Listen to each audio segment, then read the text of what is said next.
Juan, por favor. Voy. Tío, ¿quieres darte prisa que no vamos a llegar? Las entradas las llevas tú, ¿no? ¿Qué? ¿No? ¿Me dijiste que las cogías tú?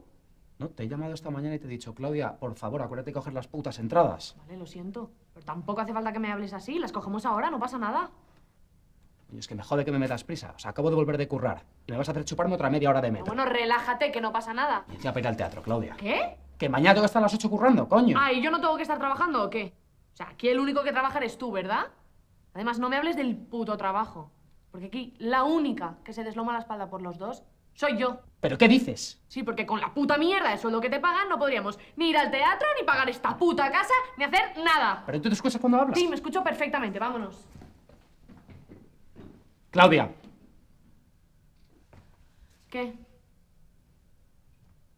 Es eso, ¿no? ¿El qué?